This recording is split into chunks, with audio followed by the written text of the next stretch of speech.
Have you ever loved someone or something so deeply that you started losing yourself in the process?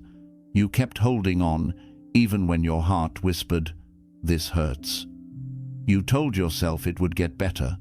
That pain was the price of love. That peace would return if you just stayed. But it never did. Because love that destroys your peace is not love, it's attachment disguised as devotion. The Buddha once said, "Holding on to anger and pain is like grasping a burning coal with the intent of throwing it at someone else. You are the one who gets burned." Sometimes, the most powerful act of love is not holding on, it's walking away. Walking away from what poisons your soul, what steals your sleep, what dims your inner light. This is not weakness. This is awakening. 1. Compassion begins with yourself. The Buddha taught that before you can pour compassion into the world, you must first fill your own vessel. You cannot give what you don't have. When your heart is empty and your spirit exhausted, even the most sincere acts of kindness begin to feel heavy. Many people confuse compassion with self-sacrifice. They believe that loving others means tolerating pain, staying silent when mistreated, or endlessly giving even when they are breaking inside. But Buddhism reminds us that this is not compassion. This is self-abandonment. True compassion begins when you look inward and recognize that your pain matters too. When you constantly remain in relationships, friendships, jobs, or environments that drain your energy and silence your joy, you are betraying your own soul in the name of loyalty. The Buddha's teachings urge us to notice this pattern, the subtle ways we keep choosing suffering because we fear being alone or misunderstood. Loving yourself enough to walk away doesn't mean you stop caring. It means you finally care about yourself as much as you've cared for everyone else. To practice self-compassion is to gently say, "I deserve peace. I deserve to rest. I deserve to be surrounded by harmony, not constant pain." It's about treating yourself with the same softness you would offer to someone you love deeply. When you acknowledge, "This hurts," and choose to step away from what wounds you, you're not being cruel, you're being conscious. You're refusing to continue cycles of harm that keep you trapped in emotional suffering. Imagine your mind as a garden. Every time you say yes to things that exhaust you, you pull out the flowers and let weeds grow instead. But when you set healthy boundaries, when you honor your limits, you begin to water your own soil again. Compassion toward yourself creates fertile ground for real kindness toward others, because when your cup is full, you give from abundance, not from depletion. You cannot save others by drowning with them. You cannot lift anyone higher while standing in the quicksand of your own pain. The wise know when to swim away, not to abandon, but to survive. Walking away can be an act of profound compassion for both you and the other person, because it allows both souls to find healing in their own time. Buddhism teaches that compassion without wisdom burns out the heart, but compassion with awareness that is the light that heals both self and world. 2. Pain is a messenger, not a prison. In Buddhist wisdom, pain is not your enemy, it is your teacher. The Buddha described suffering as one of life's greatest instructors, because it reveals the truth of where you are still clinging, resisting, or refusing to see clearly. Pain is the signal that something within you or around you has fallen out of harmony. It whispers, "Something here is no longer right for your soul." Yet, instead of listening, most people try to silence it, cover it, or fight against it. The more you resist pain, the stronger it becomes, because it came not to destroy you, but to deliver a message your heart has ignored for too long. When you stay in situations that continuously hurt you, whether a toxic relationship, an exhausting job, or an environment that feeds your anxiety, you turn that messenger into a prison.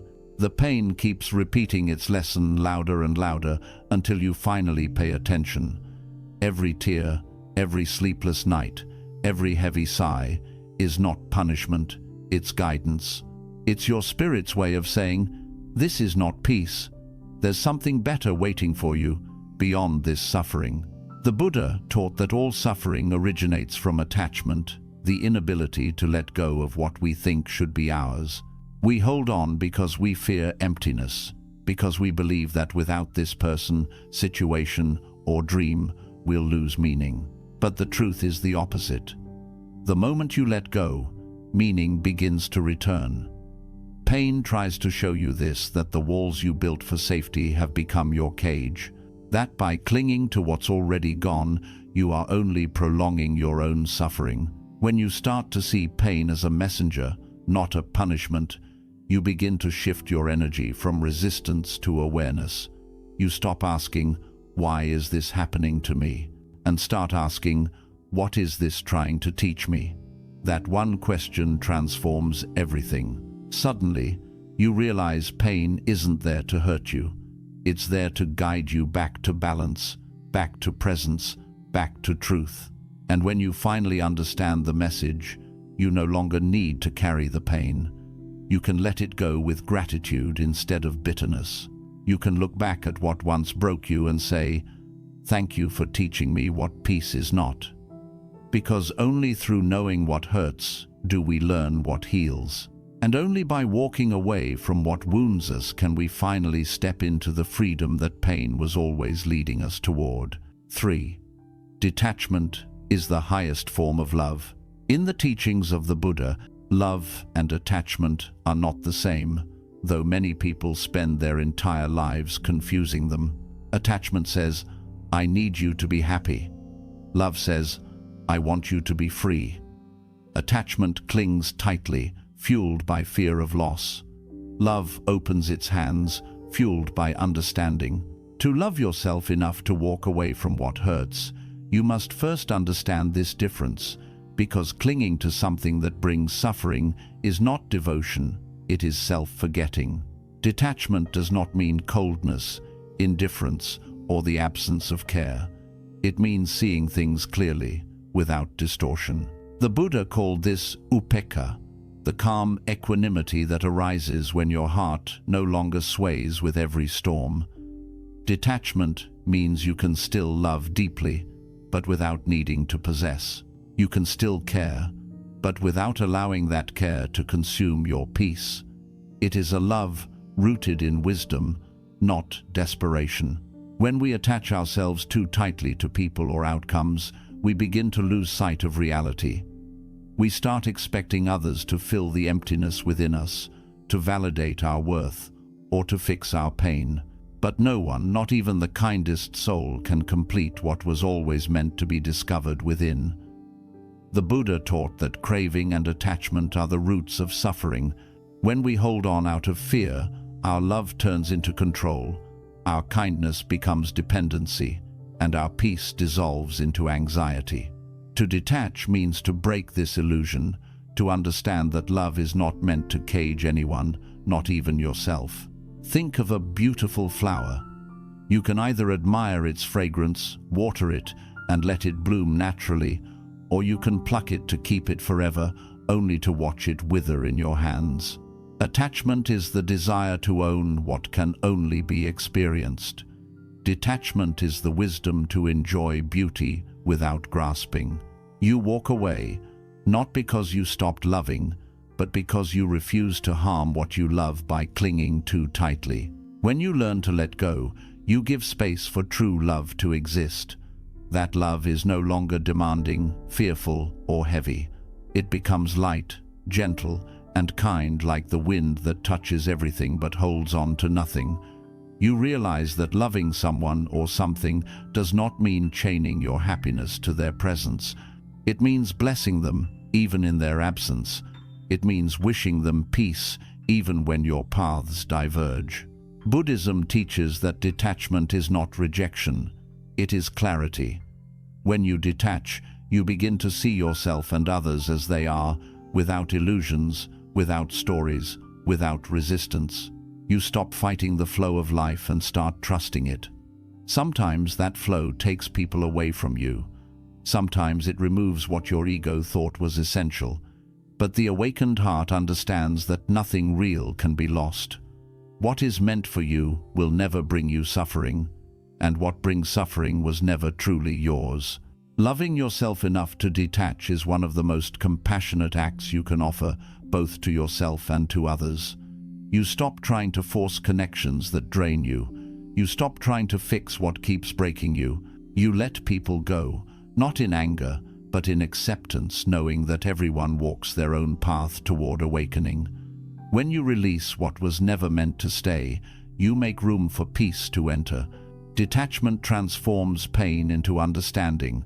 You begin to see that endings are not failures, but sacred pauses. That silence is not absence, but space for renewal.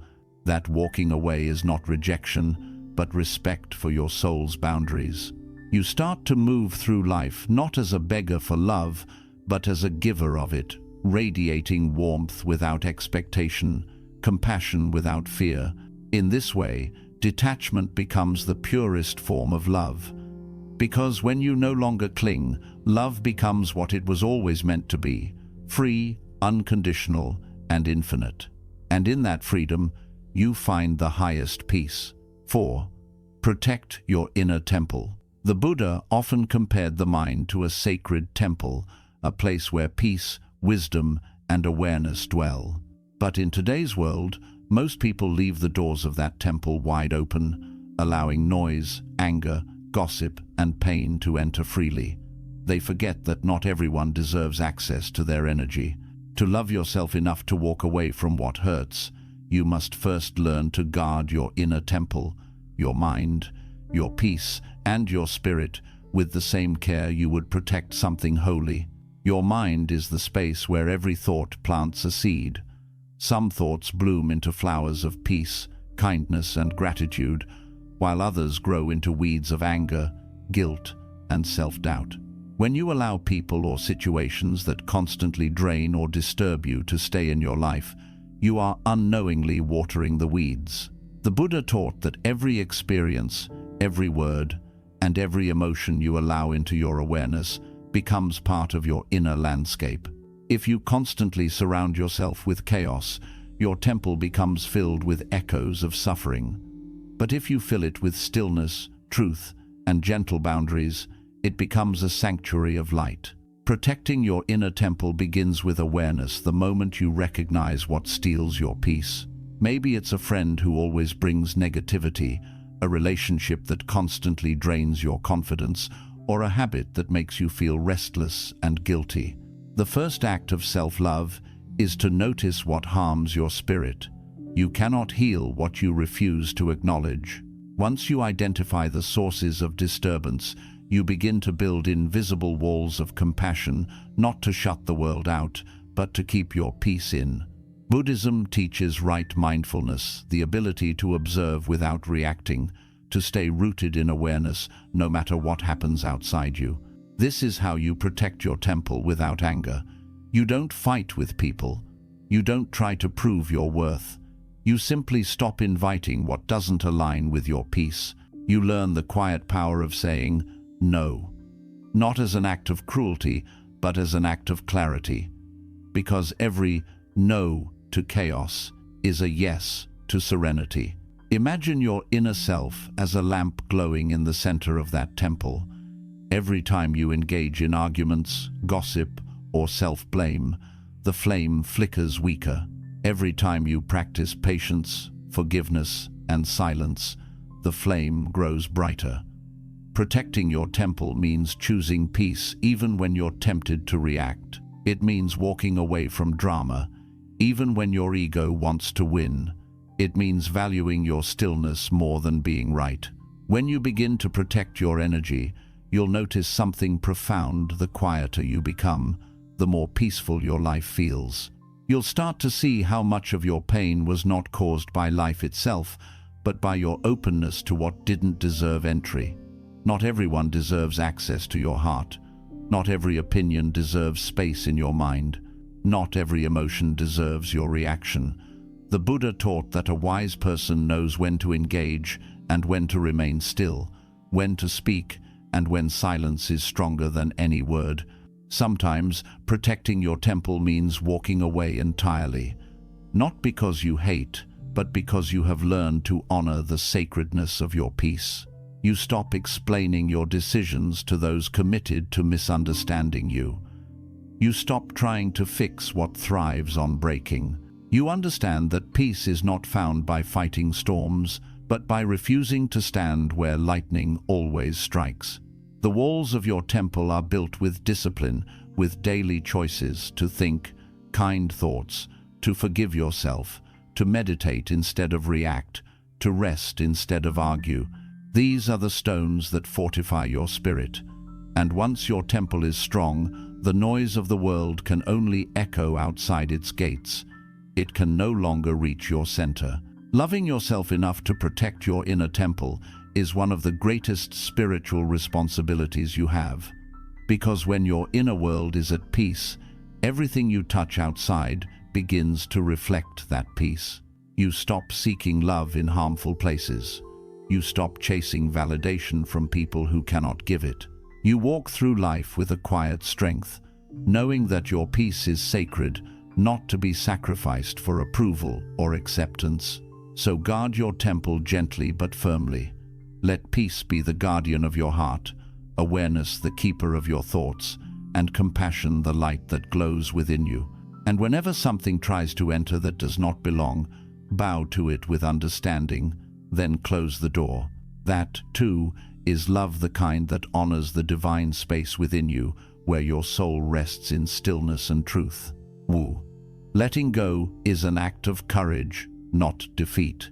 One of the most misunderstood truths in life is that walking away or letting go means you have failed. The Buddha's wisdom reveals the opposite, that the ability to release what no longer serves your soul is not weakness, but the purest form of strength. To let go is to look directly at your pain and say, I will not let you define me anymore. It takes courage to release something your heart once prayed to keep. It takes wisdom to see that holding on is slowly destroying your peace. We are conditioned from a young age to believe that endurance is noble, that staying through pain is proof of love, and that quitting means you gave up too soon. But in Buddhist understanding, clinging is what binds you to suffering. The Buddha said, the root of suffering is attachment. Holding on to something that hurts you, whether it's a person, a habit, a memory, or a belief, is like gripping a burning coal and calling it love. The longer you hold it, the deeper it burns. Letting go begins with honesty, with admitting to yourself that something is breaking you more than it's building you. It doesn't mean you stop caring, or that the past didn't matter. It means you finally care enough about your own spirit to stop feeding it pain. When you let go, you're not erasing your story. You're simply closing a chapter that no longer reflects who you are. You're saying, I choose peace over pride, growth over guilt, freedom over fear. That is not defeat, that is evolution. It takes immense bravery to walk away from the familiar. Even if the familiar is painful, it feels safe because it's known. The unknown, the quiet after the storm, the empty space after someone leaves, the silence after chaos feels terrifying. Yet this is the sacred space where healing begins. The Buddha taught that the mind creates its own suffering by craving permanence in an impermanent world. Everything changes. People, emotions, seasons, dreams. When you accept this, letting go becomes natural, like leaves falling in autumn. You no longer resist the flow of life. You become part of it. Letting go is not a single act. It's a continuous process. Some days you'll feel strong and certain. Other days you'll ache with longing for what once was. That's okay. Healing isn't linear, it's a spiral. You'll revisit the same pain at deeper levels of understanding until it no longer controls you. Buddhism calls this the cycle of awareness, seeing your attachments clearly, loosening their grip, and eventually finding peace in their absence.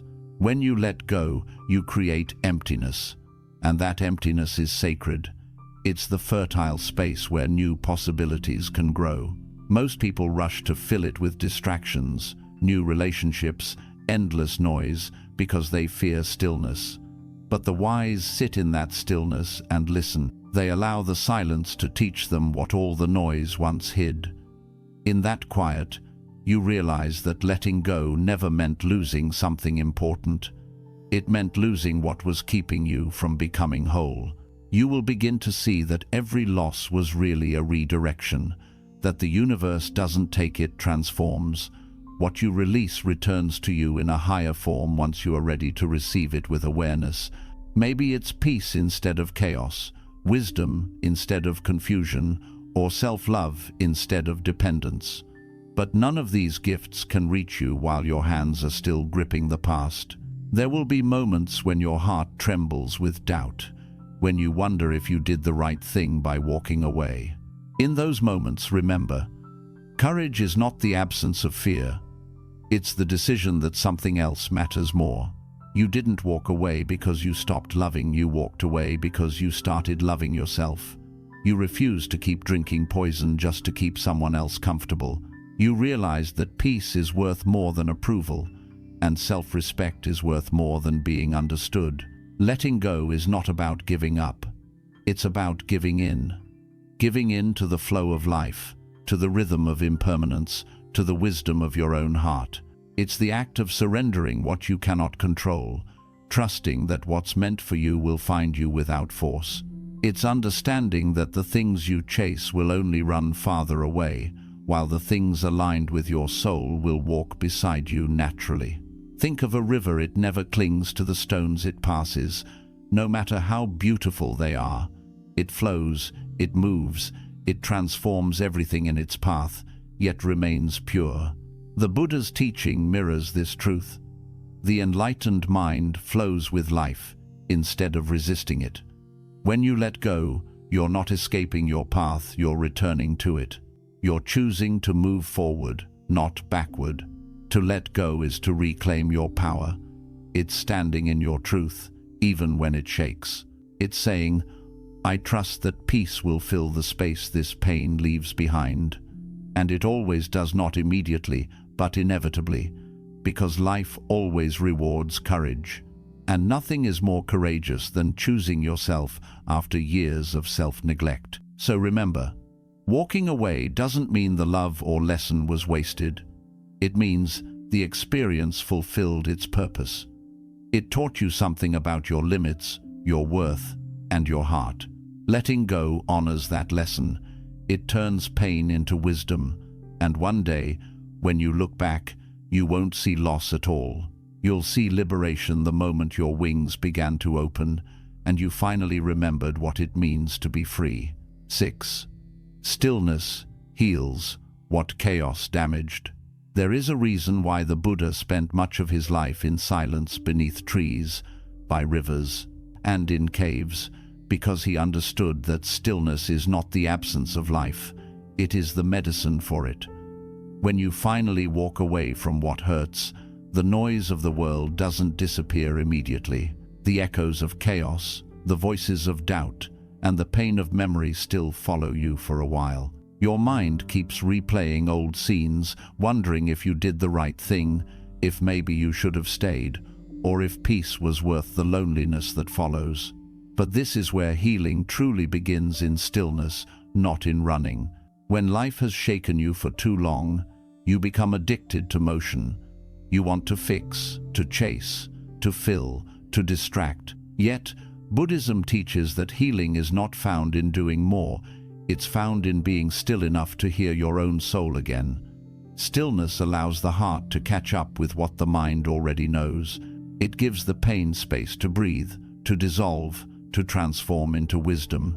In silence, you start to notice the subtle ways the universe was trying to guide you all along, but you were too busy surviving to listen. The Buddha said, "Peace comes from within, do not seek it without." When you walk away from pain, you enter an inner desert, vast, quiet, and empty. Many fear this emptiness because it feels like nothingness. But within that nothingness lies the doorway to everything. The stillness you resist is the very thing that restores you. In the beginning, it feels uncomfortable, like sitting in a room with echoes of your own thoughts. But as you stay, those thoughts settle, like dust in sunlight. The mind clears, and you begin to see your own reflection again, not the version shaped by hurt or expectation, but the real you beneath the noise. Stillness heals because it allows truth to rise. It's in the quiet moments that you realize you were never really broken, just buried under the weight of what you refused to let go. It's in stillness that you see the pain for what it truly was, a teacher, not a curse. The chaos once convinced you that life had to be loud to be meaningful. But the Buddha's path teaches that peace is not found in endless motion. It's found in awareness, in the simple act of being present, breathing, and noticing. When you become still, your energy shifts. You stop vibrating at the frequency of pain, and your body begins to relax, your mind to soften, your heart to open. You stop chasing answers and start hearing them within. This is what meditation really is, not an escape from life, but a return to it. Sitting still is how you begin to repair the cracks that chaos left behind. You don't need to force healing. You only need to create the space for it to happen naturally. Think of a pond after a storm. When the wind stops, the water doesn't force itself to clear it, simply rests, and clarity returns on its own. That's how your soul heals too. The more you fight to move on, the longer the mud stays stirred. But when you allow yourself to be still, the water of your spirit clears, and peace returns without effort. In the modern world, people mistake distraction for healing. They jump from one thing to another, trying to fill the silence with noise, new people, new plans, new desires, but the wound remains, quietly unhealed. True healing requires stillness. It requires sitting with the discomfort until it transforms. It's not about forgetting, it's about understanding. Stillness gives you the clarity to see that what once broke you actually opened a path back to yourself. The Buddha often compared the mind to a restless monkey, constantly jumping, grasping, fearing. But when you practice stillness, you begin to tame that monkey. You become the observer instead of the prisoner. You see thoughts come and go like clouds, and you realize that you are the sky, vast, untouched, and eternal. The storms of life may roar, but they cannot harm what you truly are. As you rest in stillness, you'll notice something miraculous. The same places inside you that once felt painful begin to radiate peace. The same memories that once made you cry now make you wise. This is the power of inner quiet. It transforms scars into strength and silence into serenity. The chaos that once shattered you becomes the soil where your peace grows. Stillness teaches you that not everything broken needs fixing. Some things only need space to settle. Some wounds only need time to breathe. And sometimes, the most powerful thing you can do is nothing at all, to sit in awareness, to breathe deeply, and to allow life to realign itself around your peace. Because peace is not something you chase, it's something you uncover when you stop running. When you reach this level of stillness, you become untouchable by chaos. The world around you can roar, but inside, you remain unmoved like a mountain amidst the storm. This is the essence of Buddhist healing, not in fighting your pain, but in allowing stillness to dissolve it naturally. So, when you finally walk away from what hurts, don't rush to fill the silence it leaves. Let the silence fill you instead. Let the stillness rebuild what chaos once tore apart. Sit with yourself long enough to hear your own heart whisper again, "I am whole, I am peaceful, I am free." Because that is the truth you were searching for all along, and it was waiting for you, quietly, within the stillness. 7. Love is not meant to hurt. In Buddhism, love is sacred, but it is not supposed to wound the soul. The Buddha taught that when love causes suffering, it has transformed into attachment, craving, or illusion.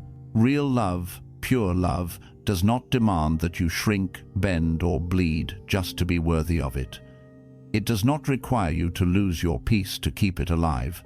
If love leaves you anxious, exhausted, or constantly questioning your worth, then what you are holding on to is not love. It is attachment disguised as devotion.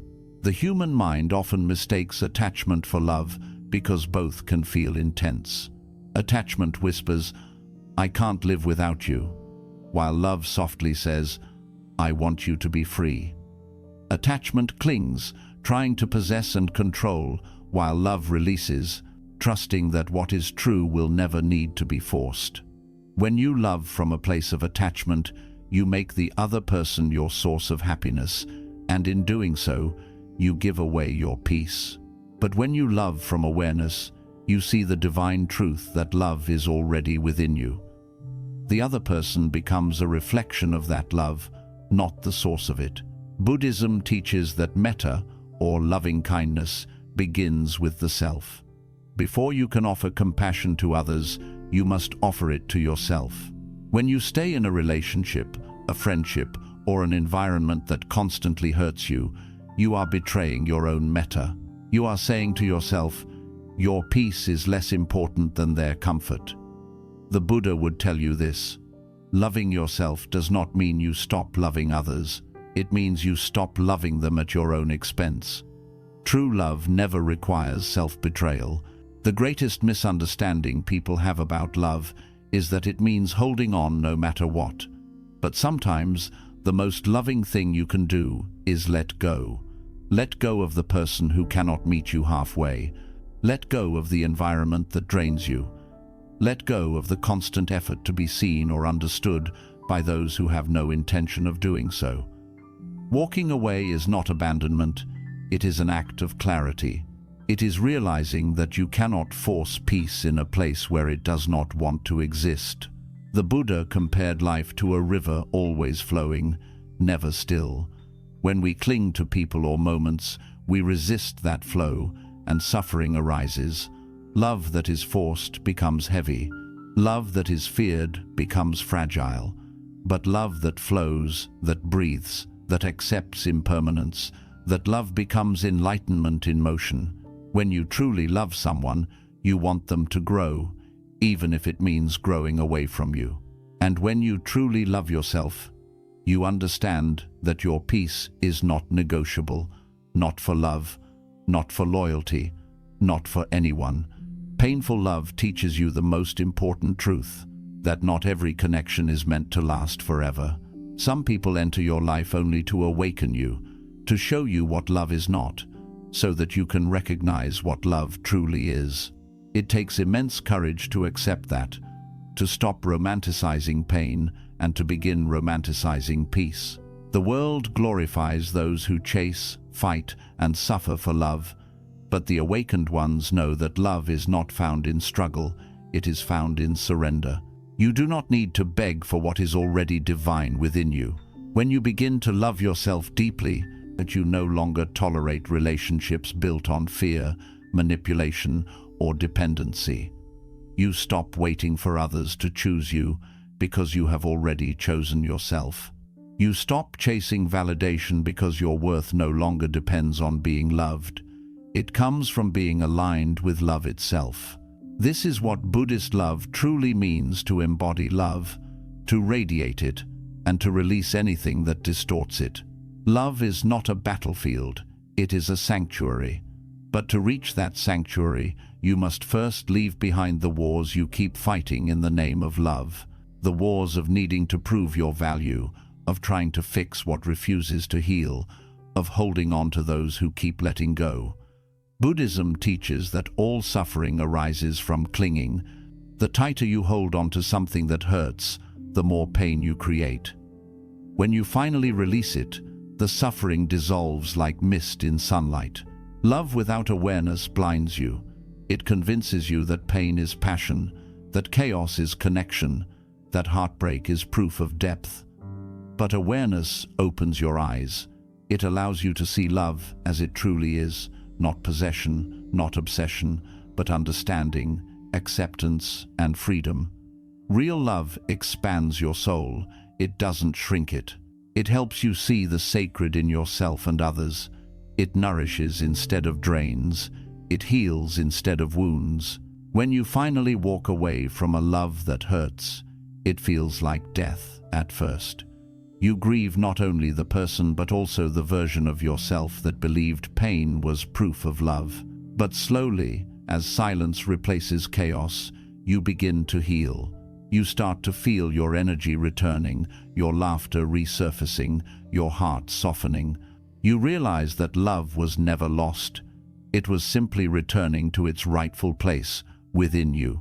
The Buddha said, "You, yourself, as much as anybody in the entire universe, deserve your love and affection." This means your love is too sacred to be wasted on things that destroy your spirit. It means that self-love is not vanity. It is the foundation of all peace. When you truly love yourself, you will naturally walk away from anything that hurts, not out of anger, but out of alignment. You will stop chasing love that drains you, because you have discovered love that sustains you, the love that lives quietly in your own heart. And here lies the deepest truth. When you stop accepting pain as love, life begins to reflect real love back to you. The people, places, and opportunities that enter your life will vibrate at the same frequency as your peace. You will no longer attract lessons disguised as love, because you have already learned the final one, that love is not meant to hurt. It is meant to liberate. So, let your heart rest. Let go of the need to fix what was never yours to heal. Love yourself enough to walk away from what burns your spirit. Because when you walk away from what hurts, you are not walking toward emptiness. You are walking toward freedom. Toward the kind of love that doesn't make you question your worth, but reminds you of it. Toward a peace so deep that even your past cannot disturb it. Love is not meant to hurt. It is meant to awaken you, to soften you, and to guide you back to the truth that you are already whole, already worthy, and already love itself. When you understand this, every goodbye becomes a sacred act of self-respect, and every ending becomes a beginning, a new chapter where love finally feels like peace. 8. Walking away is the beginning of spiritual freedom.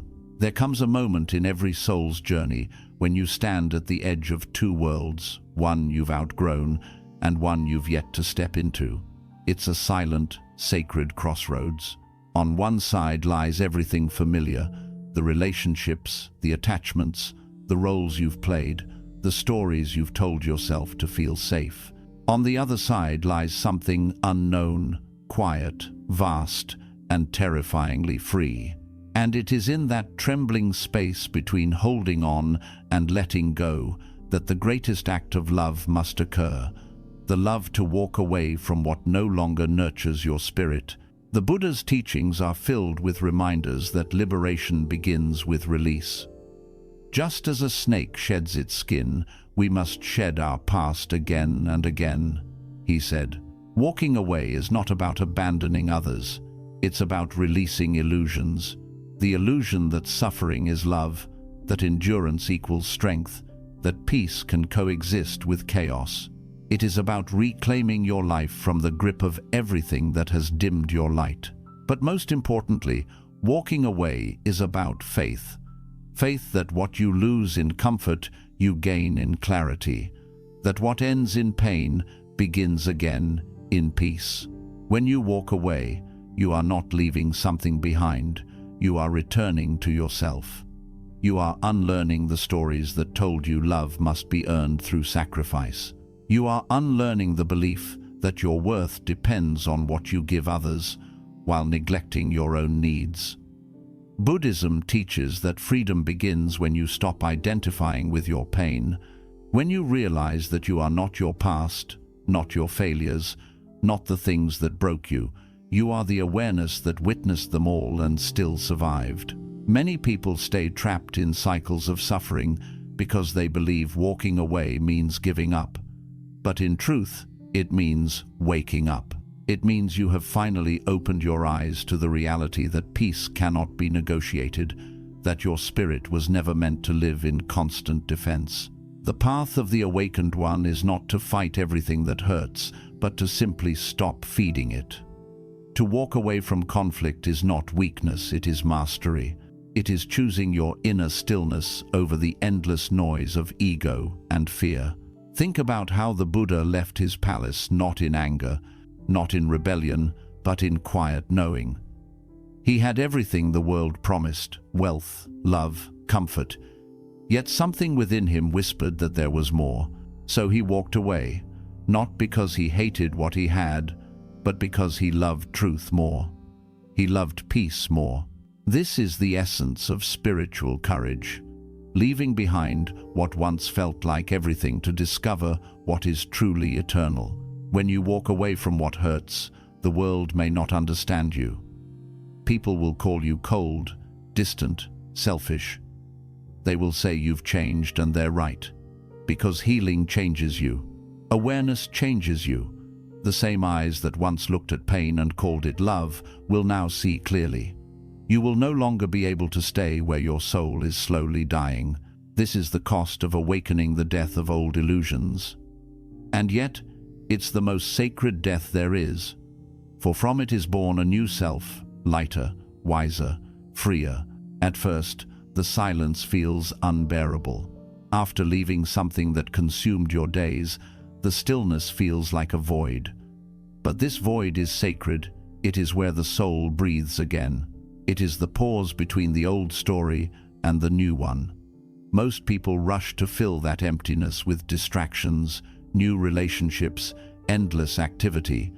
But the awakened heart learns to sit within it. Because the silence after walking away is not loneliness, it's purification. It's where the noise that once drowned your intuition begins to fade, and your inner voice, the one you forgot you had, begins to whisper again. Buddhism teaches that all forms of grasping lead to suffering: the grasping for approval, the grasping for security, the grasping for love that refuses to grow. When you walk away, you are releasing the grasp. You are surrendering control and allowing life to move through you instead of trying to force it. It is here, in surrender, that true power arises, because the one who no longer clings cannot be broken. The one who walks away in awareness does not lose, they return to balance. But walking away is not just a physical act, it is an inner one. You must also walk away from your old thoughts, old emotional patterns, and the inner dialogues that kept you small. You must stop revisiting old memories like open wounds, stop replaying conversations in your mind, and stop defining yourself by who you were when you were hurt. The Buddha said, "You cannot travel the path until you have become the path itself." To walk away is to stop trying to drag the past into the present. It is to become the path, flowing, detached, aware. True spiritual freedom begins when you no longer need others to understand your peace. You stop explaining your choices. You stop apologizing for your boundaries. You stop seeking validation for your healing. You realize that no one else can walk this path for you, because awakening is an inside job. It's not something the world rewards or applauds. It's something your soul recognizes in the quiet moments when you finally feel light again. There will be grief, yes, because you are not just walking away from people, you are walking away from the version of yourself that needed their approval. You are mourning your old identity, the one that tolerated pain, that confused suffering for strength, that believed love required endurance. But grief is not the enemy. In Buddhism, grief is seen as part of the cleansing process, the river that washes the heart clean of illusion. Let it flow. Every tear is sacred water releasing the past. With time, you begin to see the gift in all that pain. You realize that the relationships, jobs, or situations that hurt you the most were never punishments, they were teachers. They showed you your wounds, your limits, your patterns, your worth. Without them, you wouldn't have discovered how strong your spirit truly is. In Buddhism, everything that happens is a manifestation of karma, not as punishment, but as a mirror reflecting what must be seen, accepted, and released. Once you learn the lesson, the cycle breaks. Once the lesson is complete, You no longer need to return to the same pain. Walking away, then, becomes not an act of rebellion, but an act of reverence, a bow to the divine order of life. It is saying, "Thank you for the lesson, but I am ready to grow now." The Buddha called this vimutti, liberation. It is the freedom that arises when you no longer fight what is. You no longer chase, resist, or grasp. You simply flow like water, clear and unstoppable. And this freedom changes everything. You start to wake up each morning without dread. You begin to feel gratitude instead of guilt. The world becomes quieter, but somehow richer. Your energy, once wasted on struggle, returns to creation, joy, and awareness. You realize that peace was never something you had to find. It was something you had to stop losing. People may still come and go. Storms may still arise. But now you no longer collapse under them. You become like a deep ocean calm on the surface, limitless beneath. You still love, but you love differently, not with attachment, but with presence. You love without fear, without needing, without chains. You love because it's your nature, not because it's your escape. That is what it means to walk away consciously, to walk not in bitterness, but in blessing, to leave not as an act of escape, but as an act of evolution. You begin to understand that walking away is not the end of love, it is the purification of it. When you release what harms you, you don't close your heart, you cleanse it. You make room for higher love, love rooted in peace, love that doesn't take, love that simply is. The ultimate lesson the Buddha left humanity with was this: liberation does not come from adding more, but from subtracting. It is found not in what you gain, but in what you release. Walking away, therefore, is not about loss. It is about lightness. It's about peeling away the layers of fear, guilt, and attachment until all that remains is truth. And that truth is this: you are already free. So when the time comes to walk away, do not see it as an ending. See it as a sacred homecoming. The universe does not take you away from peace, it takes you back to it. Every step away from what hurts is a step toward wholeness. Every goodbye is a doorway. Every tear is a baptism. Every silence after chaos is a blessing in disguise. And one day, you will look back and realize that the moment you walked away was not when you lost something, it was when you found everything.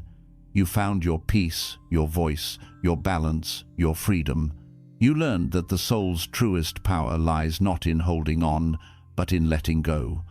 You'll finally understand that to walk away from what hurts is not to end your journey, it is to begin it.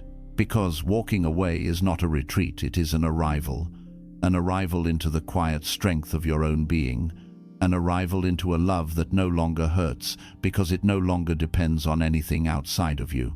It is the awakening to what the Buddha called nirvana, the state of inner liberation where nothing external can disturb your peace. So, take that step. Close the old door, even if your hands shake. Do not fear the silence that follows. It is sacred ground. Let the stillness rebuild you. Let peace be your new home. Because when you walk away from what hurts, you are not leaving life behind. You are finally beginning to live it. 9. When you choose peace over pain, the universe reroutes your entire life. There is a sacred shift that happens the moment you finally choose peace over pain. It is quiet, almost invisible, no lightning strikes, no applause, no instant relief. Yet, deep within, something irreversible changes. The soul exhales. The heart that once fought to hold on to what hurt suddenly stops resisting, and the universe, sensing your surrender, begins to move everything around you into alignment with that single brave choice. This is the moment your real healing begins, when you no longer chase chaos disguised as love, when you stop trying to fix what only breaks you, when you declare with gentle certainty, "I choose peace." In Buddhism, this is the essence of awakening, the end of suffering through the end of attachment. The Buddha taught that suffering doesn't arise because pain exists, but because we cling to it. We cling to the idea that things should have been different, that people should have loved us better, that life should have been kinder. We replay what hurt us, trying to find meaning in the wound instead of the lesson. But peace cannot live where resistance thrives. The moment you stop arguing with reality, your suffering begins to dissolve. Choosing peace doesn't mean you stop caring. It means you stop carrying what isn't yours anymore. It means you stop volunteering to reopen old wounds in the name of loyalty or nostalgia. It means you stop feeding your pain with endless analysis, endless what-ifs, and endless waiting for closure that never comes. The Buddha said, "Let go of the past, let go of the future, let go of the present." That is the path to freedom, the willingness to stop trying to control the flow of life and start flowing with it. When you choose peace, you begin to notice how much of your suffering was self-inflicted, not because you deserved it, but because you kept giving power to things that had already ended. You realize how often you stayed too long in places where your heart was no longer growing. How many times you confused endurance with strength. How many times you called chaos passion. Peace exposes all of that. It shows you what was real and what was merely a reflection of your unhealed wounds. The universe operates by vibration, a law the Buddha understood deeply. When you carry pain, resentment, and attachment, you vibrate at the frequency of chaos, and chaos recognizes you. It comes to you in the form of people who mirror your turmoil, situations that test your patience, and cycles that repeat until you finally wake up. But when you choose peace, truly, consciously, your vibration shifts. You begin to attract stillness, clarity, and gentle souls who do not disturb your calm. You move from the energy of reaction to the energy of creation. The world around you reorganizes itself according to the harmony within you. At first, this transition feels lonely, because when you choose peace, you lose a lot of noise, the drama, the constant emotional storms, the endless proving. You might lose people who were attached to your chaos, who thrived on your emotional availability, who loved the version of you that was always fixing and saving. But in losing them, you gain something far more sacred, your own presence. You start to discover who you are without pain as your identity. You start to experience the quiet joy of simply being. Stillness, however, takes time to trust. After living in constant turbulence, silence feels unnatural, even scary. Your mind will try to drag you back to familiar suffering because it equates it with safety. But stay still. Sit with the discomfort. This is where transformation happens. When you resist the urge to run back into chaos, you are teaching your nervous system a new truth, that peace is not dangerous, that calm is not emptiness, that silence is not loneliness. Buddhism teaches the middle way, the path between extremes. Choosing peace doesn't mean denying your emotions or avoiding responsibility. It means responding with awareness instead of reacting with pain. It means learning to watch your thoughts instead of drowning in them. It means knowing when to speak and when silence speaks louder. It means holding compassion for others without letting them trample your boundaries. The Buddha said, "To understand everything is to forgive everything. And when you forgive, you stop resisting life, and life, in turn, stops resisting you." One of the most profound lessons of choosing peace is realizing how interconnected everything truly is. Every thought, every choice, every emotion sends ripples into the universe. When you release what hurts, you free not only yourself but everyone connected to your energy. You stop contributing to cycles of conflict and start radiating calm. Your peace becomes a refuge for others, your stillness, a silent teaching. This is how one awakened heart can shift the vibration of an entire environment. As you choose peace more consistently, your relationship with time changes. You no longer rush through life trying to reach some imagined destination. You begin to see beauty in ordinary moments, the sound of rain, the warmth of sunlight, the taste of tea, the rhythm of your own breath. These small moments are where life actually happens. The Buddha called it sati, mindfulness, the art of being fully here. When you live in the present, regrets from the past lose their grip, and fears of the future fade away.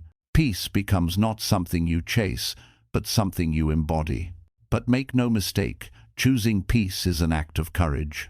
It is easier to stay in patterns of conflict because they give your ego a story to tell. I'm the victim, I'm the savior, I'm the one who suffers. Peace has no story. Peace is the end of narrative. It is the moment you realize that you don't need to be right, to win, or to be seen. You only need to be free. That freedom terrifies the ego because it thrives on attachment, but it liberates the soul because the soul thrives on surrender.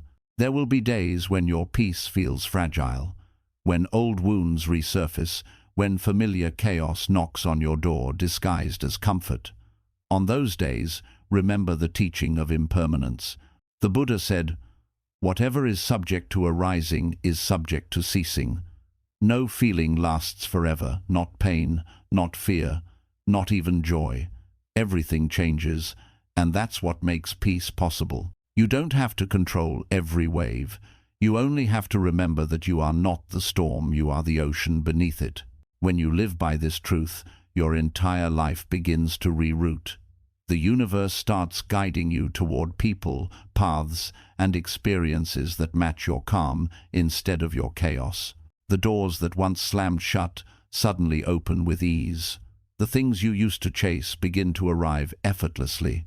You understand that what is meant for you doesn't require struggle, only alignment. You stop begging for signs because you become the sign. You stop searching for love because you are radiating it. The most beautiful transformation that happens when you choose peace is that your definition of strength changes. You stop seeing strength as the ability to endure suffering and start seeing it as the ability to walk away from it. You stop measuring success by how much you can handle and start measuring it by how deeply you can stay in harmony. You stop glorifying chaos and start respecting calm. The world will still test you, it always will, but your response will no longer come from fear. It will come from awareness. You'll notice that you no longer need to explain your peace to anyone. You no longer crave to be understood, because peace makes you comfortable in your own solitude. You start to feel a quiet joy that doesn't depend on anyone else's presence. You become content with simplicity, a clear mind, a grateful heart, a few kind souls, and an untroubled spirit. The Buddha once said, "Better than 1,000 hollow words is one word that brings peace." This is the life of the awakened, not loud, not dramatic, but deeply whole. When you choose peace over pain, you begin to see that the universe was never punishing you. It was preparing you. Every heartbreak, every rejection, every loss was clearing the space for peace to enter. You realize that the people who left didn't abandon you.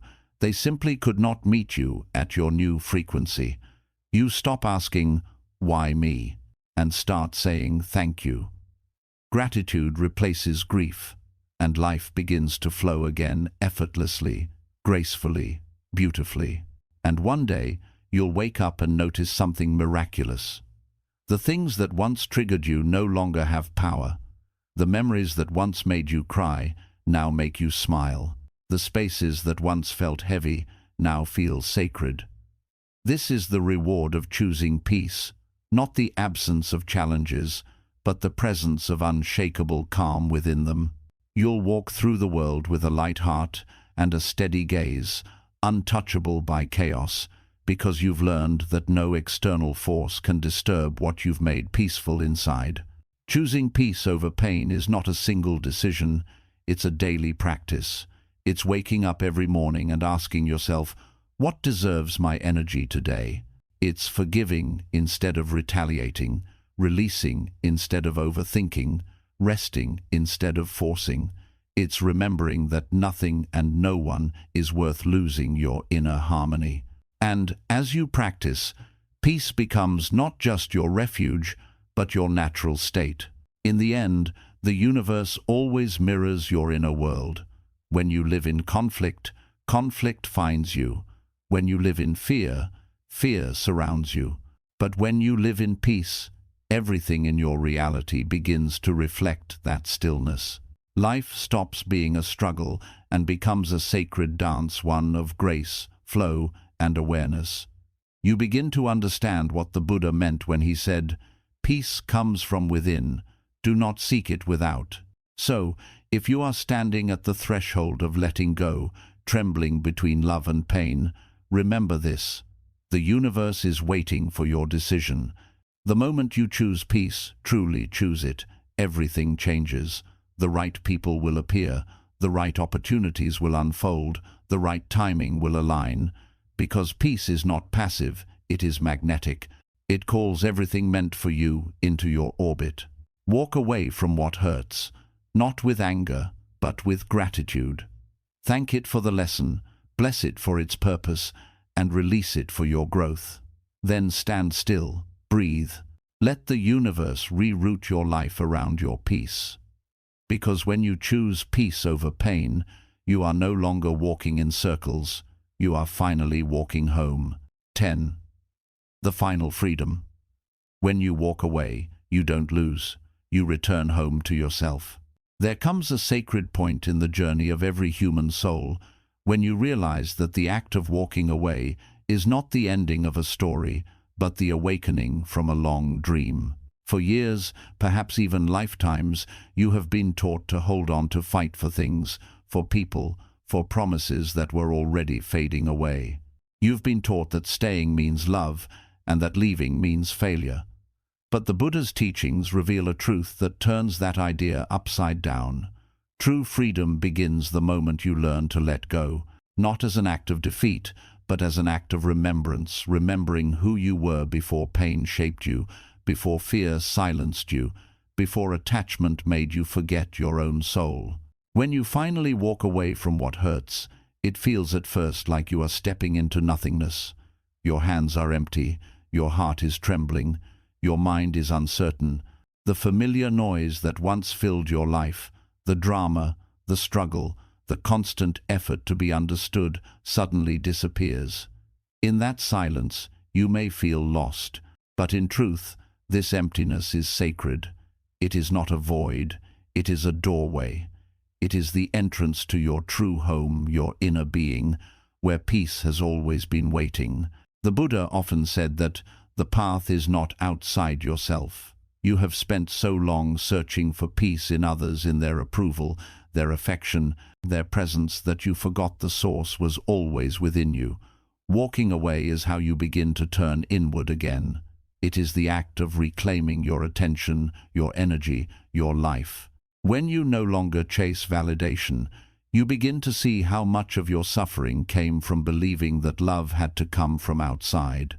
You start to realize that every relationship, every disappointment, every heartbreak was just a mirror reflecting your own forgotten worth. Walking away is not running from life, it is running toward truth. It is the ultimate form of self-honesty. It is standing in front of your reflection and admitting, this no longer feels like peace. And that single admission is enough to shift the entire direction of your destiny, because when you honor your truth, you align with the flow of existence itself. You stop swimming against the current, and you begin to float, carried by a force greater than your fears. The Buddha taught that the cause of all suffering is attachment not only to people or possessions, but to ideas, to identities, to illusions.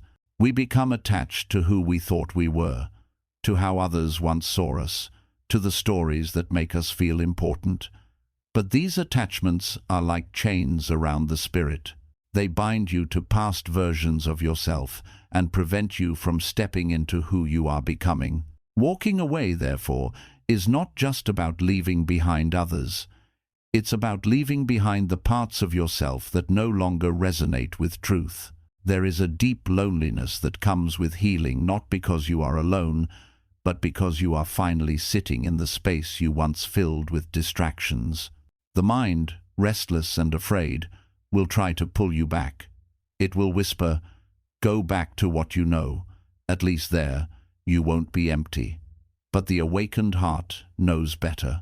It knows that this emptiness is not the absence of something, it is the presence of everything. It is the space where your spirit breathes freely again. Buddhism calls this stage sunyata, the realization of emptiness, not as nothingness, but as infinite potential. It is here, in the quiet after walking away, that you finally begin to meet yourself, not the self that others see, but the self that exists beyond roles, names, and stories. You begin to notice how peaceful it feels to have no one to please, no image to maintain, no drama to fix. You begin to see that happiness was never something you had to earn. It was what remained when you stopped betraying your own peace. But the path of returning home to yourself is not without trials. There will be days when your heart aches for what was, when memories come like ghosts in the night, when the silence feels too heavy to bear. These are the moments when your soul is cleansing itself. Let the tears come, they are not weakness, they are release. Each tear is a prayer, washing away the residue of old pain. The Buddha once said, "Nothing ever goes away until it has taught us what we need to know." So don't rush the process. Let every wave of emotion come and go. Each one carries wisdom within it. As you walk this inner path, you'll notice a subtle shift. The longing that once pulled you backward begins to transform into gratitude. The anger softens into understanding. The wounds that once defined you become sacred maps, tracing the journey of your awakening. You begin to see that those who hurt you were not enemies, but teachers. Every heartbreak, every disappointment, every loss, all of it was a lesson in love, patience, and impermanence. Without them, you would not have awakened to the truth that love and suffering are not the same. In Buddhist practice, the lotus flower is revered because it blooms beautifully from the mud. Without the darkness, there would be no light. Without the pain, there would be no depth. This is why walking away is such a profound act, because it is the point at which the mud transforms into wisdom. You stop identifying as the wounded one and start becoming the watcher, the consciousness that sees everything rise and fall without losing itself in the process. You realize that pain is not personal, it is part of the human condition, and once you stop resisting it, it stops controlling you. One of the greatest illusions we cling to is the belief that walking away means losing love. But in truth, walking away from what hurts is how you make space for real love, to enter love that does not demand suffering, love that does not require you to forget yourself. When you release toxic attachments, you create room for the kind of love that mirrors peace, not pain. The Buddha taught metta, or loving kindness, love that wishes well without clinging. When you love yourself enough to walk away, you are practicing metta in its purest form. You are saying, "May I be happy, may they be happy, may all beings be free from suffering." This is not bitterness. This is liberation. In time, you begin to realize that peace is not something fragile you have to protect, it is your natural state. Once you've walked away from chaos and returned home to yourself, even if life shakes you again, you no longer crumble. You've learned that stillness is not found in the absence of storms, but in the ability to remain calm within them. You become like a mountain, unmoved by the winds of change, yet still touched by the beauty of the world around you. The final freedom, the kind the Buddha spoke of, is when you no longer seek peace because you have become it. When you no longer chase love because you are love. When you no longer run from pain because you understand it as part of the dance of existence. At that stage, walking away no longer feels like loss. It feels like coming home. Every goodbye becomes a quiet, "Thank you." Every ending becomes a new beginning. Every silence becomes sacred. But what does it truly mean to return home to yourself? It means you stop trying to become something and start remembering what you already are. It means your happiness no longer depends on external validation, on achievements, or on the approval of others. It means that even when you are alone, you feel complete because your own presence has become enough. You start to live from a place of wholeness instead of lack. You no longer crave intensity, you crave serenity. You no longer confuse excitement with connection. You seek depth, presence, and truth. When you walk away from what hurts, you become lighter not because the world has changed, but because your relationship with it has. You see that every person is walking their own path of awakening, and you no longer carry the need to control or fix them. You stop taking things personally. You forgive more easily, not because others always deserve it, but because your peace deserves it more. You stop arguing with life, and instead, you begin to flow with it. You learn to live gently. You wake up slowly. You breathe deeply. You start to notice the softness in everything, the way sunlight falls on your face, the sound of the wind through leaves, the warmth of a simple cup of tea. These small moments, once overlooked, become sacred. Because now you are fully present. Now you understand that peace is not a destination. It is a way of walking through the world. And then something miraculous happens. Life begins to meet you at your vibration. The people who enter your life reflect your peace instead of your pain. Opportunities arise effortlessly because your energy is no longer blocked by fear or resentment. You no longer chase what is not meant for you, and what is meant for you never passes you by. You live in harmony with the rhythm of the universe, a rhythm you can finally hear because the noise within has quieted. This is the circle of awakening. First, life breaks you open. Then, you walk away. Then, you heal. Then, you return not as who you were, but as who you truly are. The walking away was never about leaving. It was about remembering. You didn't lose anything real, you shed everything false. The relationships, habits, and versions of yourself that fell away were never meant to last forever. They were only stepping stones, guiding you toward the unshakable peace that was always your birthright.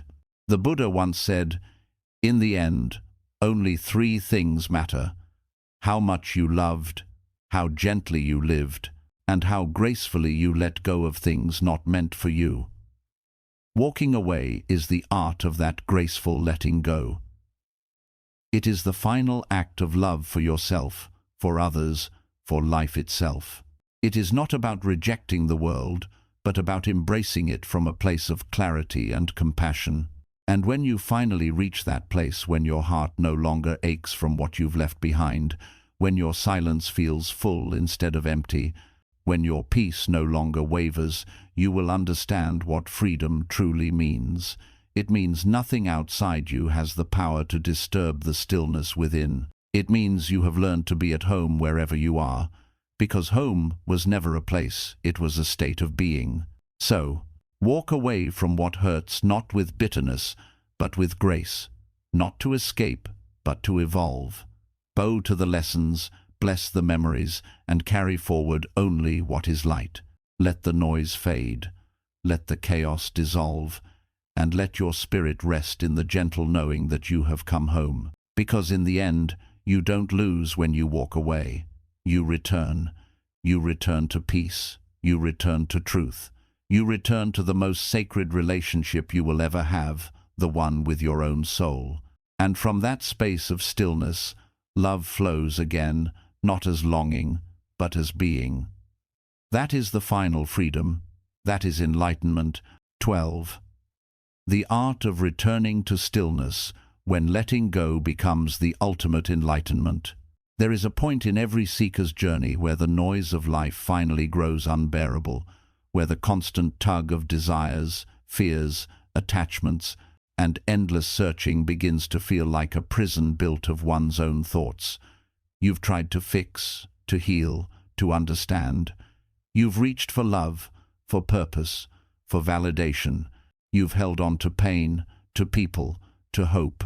You've fought battles within and without, believing peace was something you could earn if you just worked harder, forgave deeper, gave more. But then one day, you wake up tired, not the kind of tired that sleep cures, but a deeper kind, the exhaustion of carrying too much for too long. That's when the soul begins to whisper what it's always known: let go.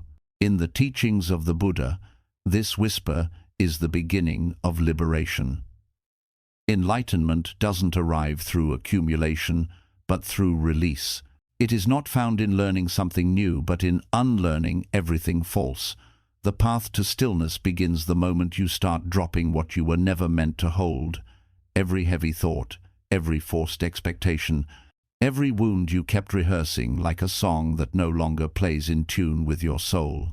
When you first begin to let go, it feels unnatural. The mind resists. It screams for control, for certainty, for closure. You tell yourself that if you could just understand why something happened, why someone left, why love ended, why life unfolded the way it did, then maybe you could rest. But Buddhism teaches that peace doesn't come from answers, it comes from acceptance. You don't have to understand everything to be free. You only have to stop clinging to the idea that you must. Stillness is not the absence of movement, it is the state in which you no longer fight the movement of life. When the Buddha sat beneath the Bodhi tree, he was not escaping the world, he was surrendering to it. He faced every storm within himself, every memory, every fear, every illusion, and instead of running, he watched. He saw thoughts rise and fall like waves, and in that simple witnessing, he became free.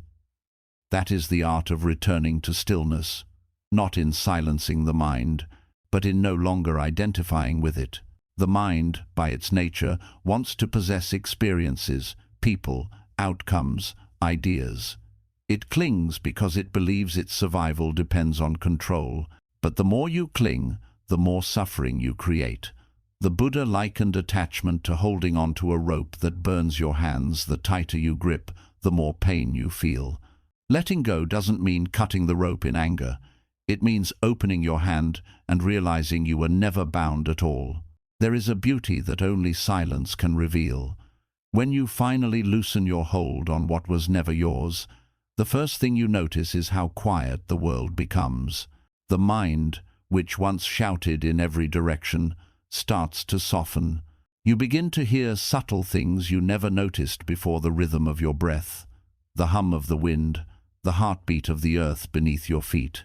You begin to sense that life has never been against you. It's always been speaking to you. It was your noise that drowned it out. This stillness is not emptiness, it is fullness beyond words. It is the space where everything that truly matters can finally be felt. The Buddha called this state nirvana, the extinguishing of the fires of craving, aversion, and ignorance. It's not a destination somewhere far away. It's the realization that peace was never lost. It was simply covered by layers of fear and attachment. Letting go is the process of peeling back those layers. It's remembering that every person who left your life, every disappointment, every ending, they weren't punishments. They were teachers, each one showing you what you were still holding on to that wasn't meant to stay. Every heartbreak carved out space for compassion. Every loss taught you how to love without possession. Every silence taught you that solitude is not emptiness, but intimacy with your own soul. And yet, letting go is not something you do once. It is a practice, a gentle discipline of releasing, again and again, because the ego is stubborn. It clings to the past with one hand and reaches for the future with the other. It resists the present moment because it cannot control it. But the present moment is the only place where peace exists. When you learn to return to it through breath, through awareness, through compassion, you rediscover what you thought you lost. The Buddha compared the mind to a clear lake. When disturbed, it becomes muddy and reflects nothing. But when left undisturbed, it reveals the sky, the trees, and the light of the sun. You don't clear the lake by fighting the mud. You clear it by being still. That is the art of returning, not through force, but through surrender. Stillness teaches you that nothing needs to be fixed, because nothing was ever truly broken. The self that suffers is the self that believes it is separate from others, from nature, from the divine. But when you quiet the mind long enough, you begin to see that there is no other. The person who hurt you was also suffering. The event that wounded you was also a reflection of life's impermanence. The peace you seek is not found in changing what happened, but in transforming how you see it. In this stillness, forgiveness arises naturally. You stop waiting for apologies that may never come. You stop expecting the past to rewrite itself. You forgive, not because they deserve it, but because your heart deserves rest. You realize that anger is a burden you've carried long after its purpose has ended. The Buddha said, "Holding on to anger is like grasping a hot coal with the intent of throwing it at someone else. You are the one who gets burned." Forgiveness is the act of dropping that coal. It's the release of the illusion that you need revenge to heal. The more you let go, the lighter you become. You begin to see that you never needed closure from others. You needed closure from the version of yourself that kept chasing them. You no longer need explanations for why life unfolded as it did, because you trust that the universe is always moving in the direction of balance. You stop seeing loss as punishment and start seeing it as redirection. You understand that walking away was not an escape, it was an evolution. And then, something extraordinary happens. You begin to live with ease. You wake up and no longer feel haunted by yesterday or anxious about tomorrow. You move through your day with grace, doing what needs to be done but no longer obsessing over the outcome.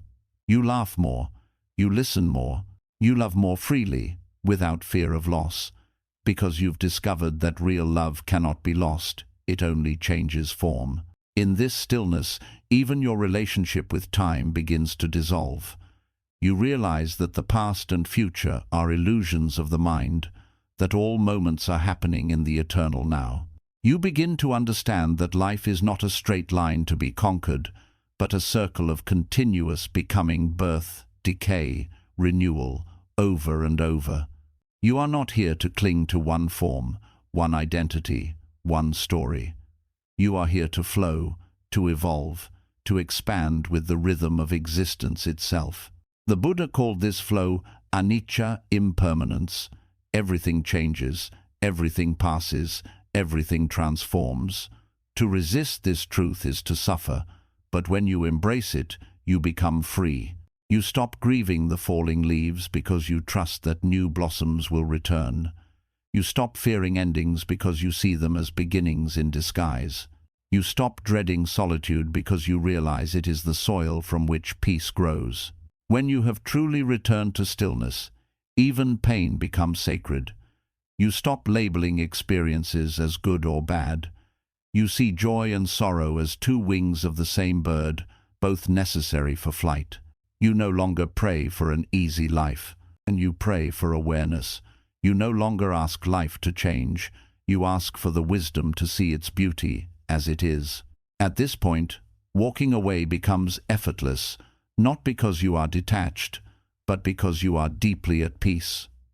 You can love someone with your whole heart and still release them when it's time. You can watch chapters close without resentment.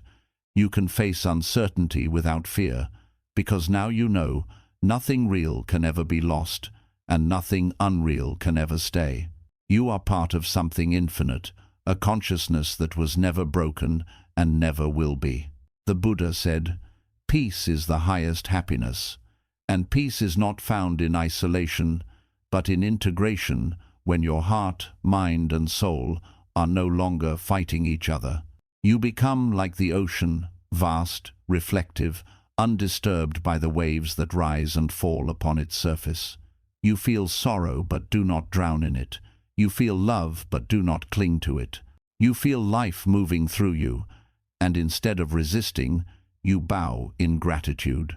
When you reach this level of stillness, you realize that enlightenment is not a destination somewhere in the future. It's the return to this very moment, the simplicity of being fully here. The miracle was never that you found peace. It's that peace was never gone. You only had to stop running long enough to notice it. And so, the art of letting go transforms into the art of living. You begin to live without armor, without striving, without the constant hunger for more. You walk lightly, because your heart is no longer burdened by the weight of yesterday. You give love not to be loved back, but because love itself is your natural state. You become a vessel of stillness in a restless world, a living reminder that peace is possible, even in the midst of chaos. This is the ultimate enlightenment, not floating above the world, but walking through it with open eyes and an open heart. Not escaping life, but embracing it fully. Not searching for meaning, but realizing that you are the meaning. And when you live this way, every breath becomes a prayer, every step becomes meditation, and every moment becomes home. Because the final truth is this: you were never meant to chase peace, you were meant to remember it. You were never meant to hold on, you were meant to flow. You were never meant to become someone else, you were meant to return to yourself. And when you finally do, when you truly let go, you realize that stillness was not something you found, it was what you always were. 13. The quiet rebirth, when you stop chasing and start becoming. There comes a moment in the silent corridors of your life when the chase finally ends. You no longer wake up trying to prove something. You no longer measure your worth by what you gain, who stays, or how others see you. The hunger that once pushed you forward begins to dissolve, and for the first time, you feel a different kind of power, not the kind that conquers the world, but the kind that makes peace with it. This is the moment of quiet rebirth. It is not loud, not celebrated, not visible to others, but inside, something profound shifts. You stop chasing and you start becoming. The Buddha's teachings describe this as the awakening of the true self, the point where striving ceases and awareness begins. For most of your life, you've been taught to chase happiness, success, love, purpose, enlightenment itself. You believed that peace was somewhere ahead of you, waiting like a prize at the end of effort. But the deeper truth of Buddhism is that the more you chase, the further you drift from what you seek. Because chasing implies lack of belief that what you are right now is incomplete. Becoming, however, is different. Becoming is not pursuit, it is unfolding. It is realizing that everything you have been searching for has always been within you, hidden beneath layers of fear and desire. When you stop chasing, your relationship with time begins to dissolve. You start to see that past and future are illusions, created by the restless mind to keep itself alive. The past keeps you trapped in guilt, regret, and nostalgia. The future keeps you trapped in anxiety and hope. The mind feeds on both, but awareness lives only in the now.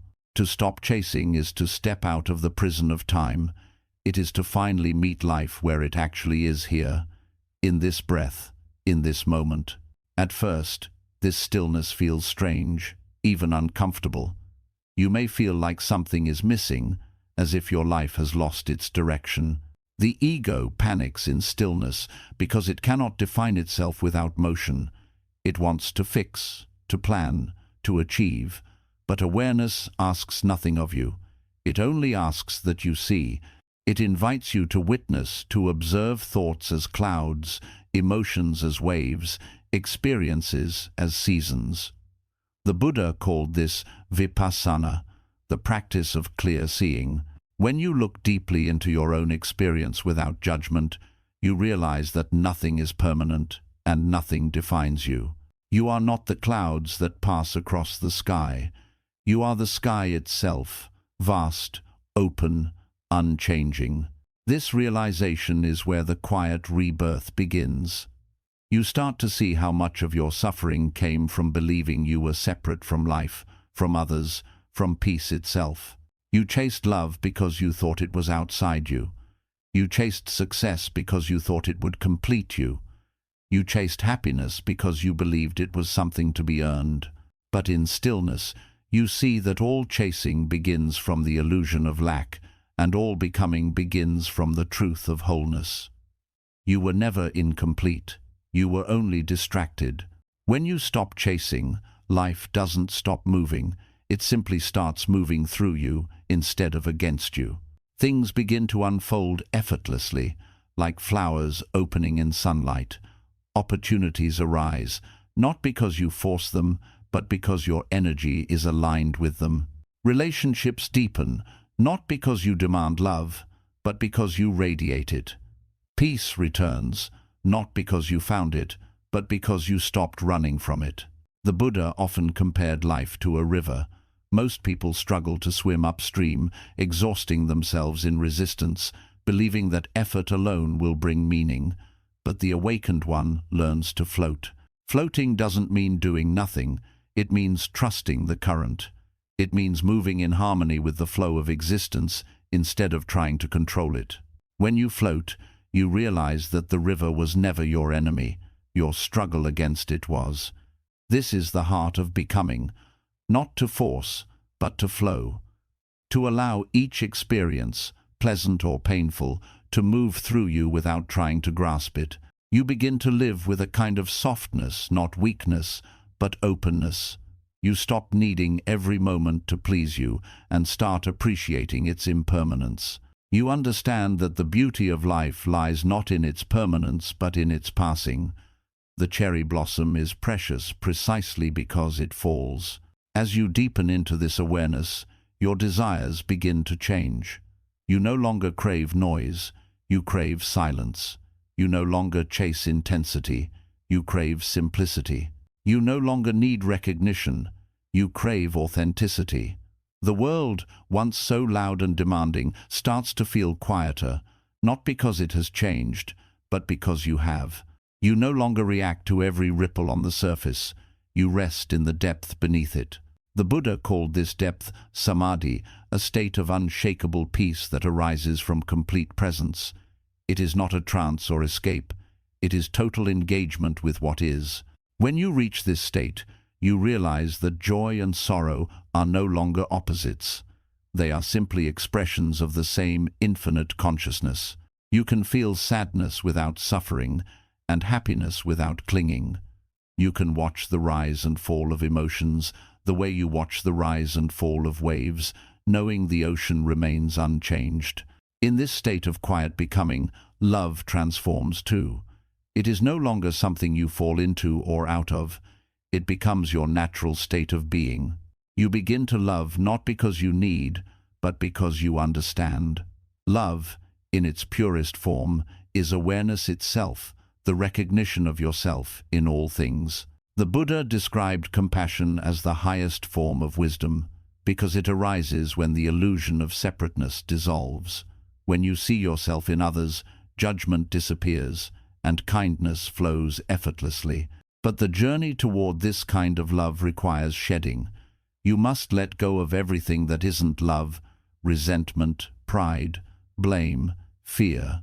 You must allow old identities to die, like leaves falling from a tree. It can feel painful because the ego clings to its roles, the savior, the victim, the achiever, the lover. But rebirth cannot happen without death. The person you once were, the one built from fear and comparison, begins to dissolve. What remains is not emptiness but clarity. You become less of a someone and more of a presence. You no longer need to be important, you simply need to be real. There will be moments of grief on this path, grief for the illusions you're losing, grief for the attachments that once defined you. But this grief is sacred. It is the burning away of what is false. Let yourself feel it. Cry if you must. Sit in silence. Watch how even grief changes shape when you stop resisting it. In the stillness beyond sorrow, you will feel something rising, a quiet joy that doesn't depend on anything, a joy that simply is. When you reach this stage, you understand what it means to live awake. You still face life's challenges, loss, change, uncertainty, but you meet them with grace. You no longer collapse under their weight because you no longer believe they are against you. You see them as waves in the ocean of consciousness, temporary, necessary, and beautiful in their own rhythm. The storms may still come, but you are no longer the leaf blown by the wind. You are the tree rooted deeply in awareness. And slowly, your energy begins to heal everything around you. Because peace is contagious. The calm you cultivate within becomes a refuge for others. People feel safe in your presence without knowing why. Your silence speaks louder than your words. Your stillness teaches without teaching. You become a living embodiment of what the Buddha called right being, not just right action or right thought, but the alignment of your whole being with truth. When you stop chasing, you start seeing. You start seeing how much life has always loved you, how even the heartbreaks were sacred nudges toward awareness, how every delay was divine timing, how every loss was a clearing for something deeper. You start realizing that nothing was wasted. Every experience, every mistake, every scar has led you here to this moment of clarity where you no longer need to search for peace because you are standing inside it. This is the quiet rebirth, not a dramatic transformation, but a subtle, irreversible shift from doing to being. You begin to live with grace, not urgency. You begin to trust the unfolding, not fear it. You begin to see beauty in ordinary things, a bird's flight, the whisper of leaves, the feeling of your breath. You begin to understand that enlightenment is not the end of the human experience, but its deepest fulfillment. It is not escape from life, it is intimacy with life. The Buddha said, "No one saves us but ourselves, no one can and no one may. We ourselves must walk the path. And this path is not a road of struggle, but of surrender. You don't find peace by chasing it. You find it by allowing yourself to become what you already are: awareness, love, stillness, life itself. So let this be your quiet rebirth. Stop chasing what runs from you. Stop holding what wants to leave. Stop trying to become more, and start remembering that you are already enough. Sit with yourself, breathe, and let life unfold through you. The rivers do not rush, yet they reach the ocean. The moon does not chase the sun, yet it reflects its light. You, too, do not need to run. You only need to rest in the truth of what you are. And when you do, when the chasing ends and becoming begins, you will feel something ancient awaken within you, the calm knowing that you are not separate from life, that you have never been lost, and that everything you were searching for was quietly waiting for you to stop running. That is the moment of true peace. That is the quiet rebirth. 14. The freedom of no longer needing anything when desire finally falls silent. There is a sacred stillness that comes at the end of the long road of wanting. It doesn't arrive suddenly.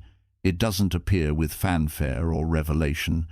It comes quietly, almost unnoticed, after countless storms, heartbreaks, and awakenings. It arrives when the soul has exhausted every possible pursuit: love, approval, success, knowledge, spiritual attainment, and finally sits down in the middle of life's chaos and whispers, "I'm done chasing." It's not despair that speaks those words. It's wisdom, the ancient recognition that nothing external can complete what was already whole. This is the moment the Buddha called liberation, not the escape from life, but the end of needing life to be any different from what it already is. Desire, in its raw form, is not the enemy. It is the spark that animates existence. The Buddha never condemned desire itself. He only warned of the suffering that comes when desire turns into attachment. To live is to move, to create, to connect. But when you mistake the flame of desire for the source of light, You begin to burn instead of illuminate. You start believing that peace lies on the other side of more. More success, more pleasure, more recognition, more control. And so, life becomes a treadmill of endless grasping, an exhausting repetition of reaching and never arriving. We live in a world that glorifies this grasping. From birth, we are taught that happiness is a destination and desire is the vehicle to get there. We are told that to want is to live and to stop wanting is to die. But Buddhism teaches the opposite. It tells us that the endless chase for wealth, validation, or even enlightenment is the true death, the slow suffocation of the soul beneath layers of craving. The moment you stop needing, you begin to breathe. The moment you stop searching, you begin to see. When desire falls silent, something remarkable happens. Life begins to reveal itself as it is. You no longer look at people through the lens of what they can give you. You no longer see moments as stepping stones to something better. You no longer divide life into good or bad, success or failure, gain or loss. You simply see, and in that pure seeing, peace arises naturally. The Buddha said, "When you realize how perfect everything is, you will tilt your head back and laugh at the sky." That laughter is the sound of desire dying and truth awakening. This state doesn't mean you lose all motivation or passion. It means that your actions are no longer born from emptiness. You work, you create, you love, not because you're trying to fill a void, but because the joy of being alive overflows from you. You don't write to be remembered. You write because truth wants to flow through you. You don't love to be loved. You love because compassion has become your nature. You don't give to receive. You give because your hands are too full not to. This is what it means to live without need to act from wholeness, not from hunger. The Buddha compared craving to a fire that burns the heart. The more you feed it, the higher it grows, until eventually it consumes your peace. You've felt this fire many times. The ache of wanting someone who doesn't want you back, the anxiety of trying to secure a future that hasn't yet arrived, the emptiness after achieving something that didn't bring the fulfillment you imagined. Every "I'll be happy when" becomes another spark that sets the mind aflame. But when you learn to sit with that fire without feeding it, something begins to change. The flames die down, and in their ashes you find clarity. You realize that desire is not destroyed by suppression, it is transcended through understanding. The more aware you become, the more transparent desire looks. You begin to see that every craving has the same root, the belief that you are incomplete. Every time you say, "If only I had this," or "If only they loved me," or "If only life were different," what you are really saying is, "I am not enough as I am." But awareness cuts through this illusion. When you sit in stillness long enough, when you stop chasing and simply breathe, you begin to feel something ancient stir within you, a quiet, unshakable contentment. It has no reason, no cause, no object. It simply is. This is what the Buddha called santosha, the peace of sufficiency. It is not resignation but realization. It is knowing that nothing added could make you more whole, and nothing taken away could make you less. You begin to see how strange the human condition is, how we spend our lives accumulating and defending things we can never keep. We build towers of achievements, only to watch them crumble with time. We chase beauty and youth, only to mourn their fading. We cling to people, only to lose them eventually. The enlightened mind sees this truth and smiles, not in sadness, but in serenity, because it understands that impermanence is not a curse, it's liberation. When you stop needing life to satisfy you, you start to experience it. The colors become brighter. The smallest moments, a drop of rain on your hand, the laughter of a stranger, the silence of night become sacred. You no longer measure moments by their usefulness. You are no longer a consumer of life, but a participant in its miracle. You begin to live as the Buddha lived, simply, fully awake. And yet, the path to this freedom is not one of avoidance. You cannot force yourself not to desire, just as you cannot force the ocean to be still. The key is awareness, to see the wave of desire arise, to watch it crest and fall, and to understand that you are not the wave. The wave is the mind's movement. You are the ocean that holds it. This watching changes everything. You begin to experience desires as visitors, temporary, harmless, passing through the infinite space of awareness. You can enjoy them without being enslaved by them. You can feel longing without losing yourself in it. Slowly, the mind begins to quiet. You stop negotiating with life. You stop demanding that it meet your conditions. You start accepting reality, not because you've given up, but because you've finally woken up. The Buddha called this tathata suchness. It means seeing life exactly as it is without distortion. When you live in suchness, every experience, even pain, becomes sacred. There is no longer a need to resist or to control. You bow to the unfolding of life as to a teacher. In this surrender, you discover the paradox of true freedom. The less you need, the more life gives. When your heart is no longer clouded by craving, you become receptive to grace. The universe begins to move through you effortlessly. You attract not by striving, but by being. The right people, opportunities, and experiences flow naturally because you are no longer blocking them with attachment. You realize that abundance was never something to earn. It was the state of alignment with the flow of existence. The more you dissolve your needs, the lighter you become. You no longer walk through the world carrying invisible debts, expecting others to complete you, expecting moments to fulfill you, expecting life to obey your plans. You become independent of external outcomes, not in cold detachment, but in radiant inner strength. You can love without fear, give without expectation, live without condition, and in that unconditional state, you discover the highest form of love, not the kind that says, "I need you," but the kind that whispers, "I am you." The Buddha's life was the perfect embodiment of this freedom. He had once lived in excess, surrounded by luxury and pleasure, and found it empty. Then he lived in extreme denial, starving himself of every comfort, and found that empty too. It was only when he stopped seeking, when he sat beneath the Bodhi tree, and simply allowed life to be that enlightenment dawned. That moment wasn't about discovering something new. It was about realizing that he already was what he had been seeking. And so are you. Every time you stop chasing and simply rest in awareness, you return to that same truth. Every time you stop trying to control the waves, you find yourself floating naturally.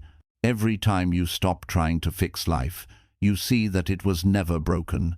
Every time you stop needing to be loved, you feel love radiating from your very being. As the grip of desire loosens, fear loosens with it. Because all fear is born from need, the need to keep what you love, the need to avoid what you fear, the need to control what you don't understand. When those needs dissolve, fear becomes irrelevant.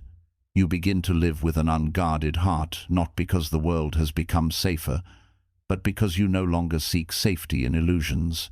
You trust the impermanence of life, the way the sky trusts the passing clouds. Eventually, there is nothing left to let go of, because you are no longer holding on to anything. You move through life like wind, through open fields, touching everything, clinging to nothing. You live in harmony with all that is, neither seeking nor resisting. You become the very essence of peace, not the fragile peace that depends on conditions, but the eternal peace that exists beneath them. The Buddha called this nibbana, the extinguishing of all craving, the end of suffering, the final awakening. From the outside, such a life may look simple, even ordinary, but within, it is vast beyond measure. The person who once lived by desire has become a channel for stillness. The heart that once ached for more now overflows with gratitude for what is. The eyes that once searched for beauty now see it everywhere. The hands that once grasped now give. The mind that once controlled now watches with quiet wonder. This is the freedom of no longer needing anything, the freedom that comes when desire falls silent and you realize that the treasure you spent your whole life seeking was never hidden. It was always right here in your breath, in your awareness, in this very moment. You bow to life, not because you've conquered it, but because you've finally understood it. And when that understanding deepens beyond words, when even the idea of understanding dissolves, what remains is pure being, simple, infinite, whole. You don't wake up every day trying to fix or achieve. You wake up in awe that you get to exist at all. You breathe, you smile, you walk gently. You love without needing to own. You live without needing to win. And you die each moment to the past, only to be born again in the eternal now. This is what the Buddha meant by awakening to live without demand, to love without condition, to be without fear. It is the end of grasping and the beginning of grace. It is the point where you realize that nothing was ever missing except your awareness of how perfect everything already was. So let your desires rest. Let the waves of wanting subside. Let silence fill the spaces where longing once lived. And in that silence, listen. Do you hear it? That faint hum beneath everything, the pulse of existence, the rhythm of being, the quiet song of enough. That sound is you, your true self, finally free from the noise of needing, finally home in the simplicity of being. That is the freedom of no longer needing anything. That is enlightenment. 15. The sacred balance living between everything and nothing. There comes a point in every sincere seeker's journey when the extremes of life begin to lose their hold. The endless swinging between desire and detachment, pleasure and pain, ambition and surrender begins to exhaust you. You've tried to live fully, to embrace the world with open arms, and you've also tried to renounce it, to sit in silence and escape its noise. Yet neither has brought lasting peace. The world feels too chaotic to cling to, but too beautiful to leave behind. So you stand at a strange threshold between everything and nothing, and you ask, how can I live in this world without losing myself to it? This question, simple and ancient, is the essence of the Buddha's teaching, the middle way. It is the art of walking the narrow bridge between extremes where wisdom and love meet. It is not an escape from the world, nor an indulgence in it. It is the path of balance where you can taste life deeply but not be devoured by it, where you can care without craving, love without clinging, act without attachment. It is the space where you stop dividing life into opposites and start dancing in its wholeness. The Buddha discovered this truth after living both extremes himself. As a prince, he knew every pleasure. As an ascetic, he knew every deprivation. Both left him empty. It was only when he sat under the Bodhi tree, neither seeking nor resisting, that awakening dawned.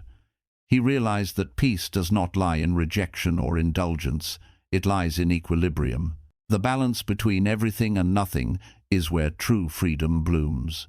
Most of us live our lives trapped in extremes. We swing from overdoing to avoiding, from loving too much to fearing love entirely, from ambition to apathy. We fill our days with noise because silence feels unbearable, and when silence comes, we long for the noise again. But this seesaw of the mind is what the Buddha called dukkha, suffering born of imbalance. The mind that cannot rest in the middle is a mind forever in conflict with itself. To live in balance, you must first see how the extremes seduce you. One promises meaning, the other promises safety. One whispers, if you try harder, you'll be fulfilled. The other whispers, if you detach enough, you'll never be hurt again. Both are illusions. Fulfillment and safety cannot come from the outer swing of life. They are born from inner stillness. Balance does not mean standing perfectly still. It means moving with awareness, never losing your center, no matter which way life tilts. Imagine a tree in the wind. It bends, it sways, it moves with the rhythm of the storm, but it never loses its root. That is balance, the strength to bend without breaking, the grace to return to stillness after every motion.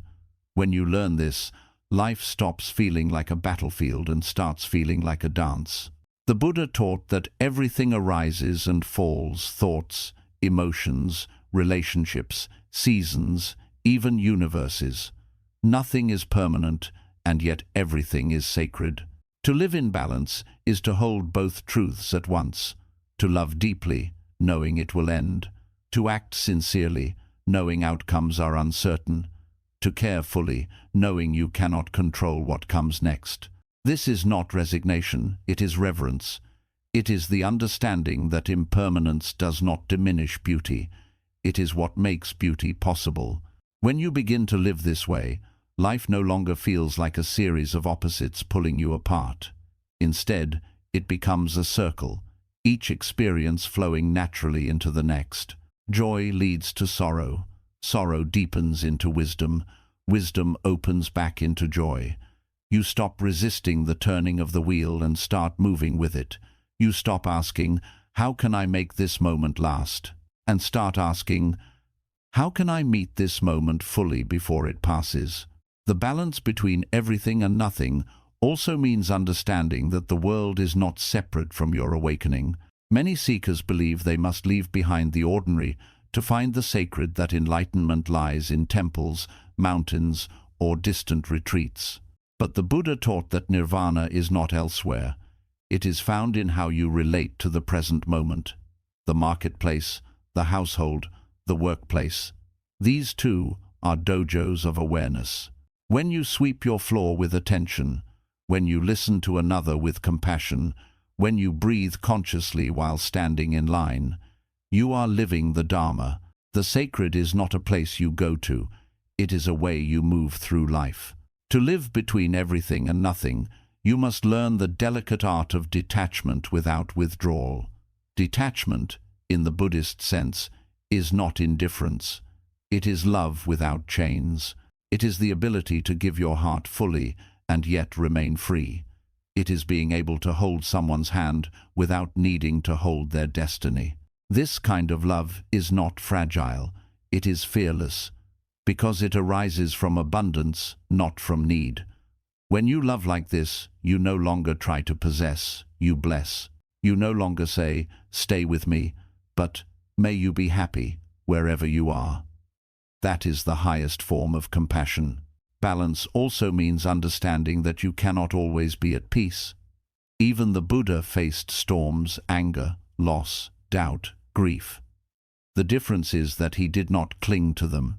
He let each feeling come, bow to it, learn from it, and let it go. To live in balance is not to be untouched by emotion, but to be unharmed by it. You allow every experience to pass through you, like wind through an open window. You remain open, neither grasping the pleasant nor resisting the painful. This way of being takes practice. It requires patience, humility, and deep self-awareness. You will fall to extremes again and again, but each time you will notice it sooner. You will return to center more easily. The Buddha called this right effort, not the effort of struggle, but the effort of remembering. The more you remember your stillness, the less you will be swayed by the world's tides. One of the most profound insights on this path is realizing that balance is not something you find once and keep forever. It is a living, breathing dance, a continual adjustment, like a bird adjusting its wings to the shifting air. There will be days of chaos, days of clarity, days of joy, and days of heartbreak. Balance is not the absence of those changes, it's your ability to meet them all with the same open heart. And here lies the hidden beauty. When you stop chasing extremes, life becomes gentler. You begin to notice small miracles, the play of sunlight on your hands, the scent of rain, the quiet pulse of your own heartbeat. These simple moments become enough. You no longer crave grand experiences because you see that the extraordinary was always hiding in the ordinary. You realize that enlightenment was never about escaping the world. It was about learning to see it clearly. The Buddha once said, "There is no path to happiness. Happiness is the path." The same can be said of balance. You don't reach balance, you live it. You live it in every breath, every choice, every act of awareness. You live it when you speak gently instead of harshly, when you pause before reacting, when you smile instead of rushing. You live it when you hold both joy and sorrow in your hands and bow to both equally. As balance deepens, fear begins to dissolve. You no longer fear loss because you understand that nothing real can be taken from you. You no longer fear change because you've seen that change is the nature of existence. You no longer fear death because you realize that life and death are not opposites, they are two sides of the same infinite rhythm. You become like the moon, sometimes full, sometimes empty, always whole. When you live in this sacred middle, you stop defining yourself by what you do or own. You stop trying to be someone and start being no one, not in emptiness, but in vastness. You become spacious enough to contain all things: laughter, tears, silence, chaos. You become the witness, not the character. You become life itself, free, fluid, awake. In time, this balance becomes effortless. You don't have to try to maintain it, it maintains you. The universe begins to mirror your stillness. The people around you feel your peace and soften in your presence. You become a quiet center in the storm, not resisting the world, but harmonizing with it. Your actions carry more weight, your words more power, because they arise from clarity rather than reaction. And eventually, even the idea of balance fades away. There is no longer you trying to stay centered. There is only the dance life moving through life, being through being. The one who was walking the path disappears, and only the path remains. This is the final balance, when you no longer distinguish between everything and nothing, between self and world, between doing and being. All opposites collapse into the same truth: suchness. The way things are, perfect as they are. When you reach this understanding, you live lightly. You laugh easily. You love deeply but without fear. You walk through the marketplace and see the Buddha in every face, the Dharma in every gesture, the sacred in every sound. The world hasn't changed, you have. You no longer see separation. You see one seamless flow of life expressing itself through countless forms. You are both everything and nothing, the wave and the ocean, the breath and the silence between breaths. This is the sacred balance, the middle way that transcends all opposites. To live here is to have found the center of existence, where peace and participation coexist. You are no longer lost in the noise, nor detached from it. You have become the still point in the turning world, the unmoving center that allows movement to exist. So live in this balance. Let it guide every word, every choice, every heartbeat. Do not seek perfection in stillness or excitement in chaos. Seek harmony between them. Walk gently through the world, neither grasping nor rejecting, neither hiding nor chasing. Be the calm between inhale and exhale, the silence between notes, the awareness that holds it all. Because this is where enlightenment truly lives, not at the edge of everything, and not in the emptiness of nothing, but right here, in the sacred space between. When you reach the still point between everything and nothing, the chase of 1,000 lifetimes finally ends. You understand that peace was never at the top of a mountain or hidden in the depths of scripture. It was always waiting quietly within your own breath. The Buddha's teaching was never about escape. It was about awakening, the awakening to what has always been true, that the world is not something to be conquered, but something to be understood, and once understood, to be loved. You've learned that walking away is not loss, that stillness is not stagnation, that silence is not emptiness. You've discovered that love doesn't hurt when it's pure, that letting go is the most sacred form of faith, and that balance is the bridge between human pain and divine peace. Each chapter of this journey, every heartbreak, every surrender, every quiet realization, was a step closer to your essence. Now, when you breathe, you do not breathe to survive, you breathe to remember. You remember that you are not the storm, but the sky, not the flame, but the light, not a seeker, but the sought. You realize that everything you've ever lost was guiding you back to yourself. And so, the journey ends where it began, not in the noise of becoming, but in the silence of being. You walk gently through life now, seeing the sacred in the ordinary, the infinite in the fleeting, the divine in every heart. This is enlightenment, not a place beyond the world, but a way of moving through it, awake, compassionate, and free. You have come home. And home is not somewhere else, it is this very moment, this awareness, this breath.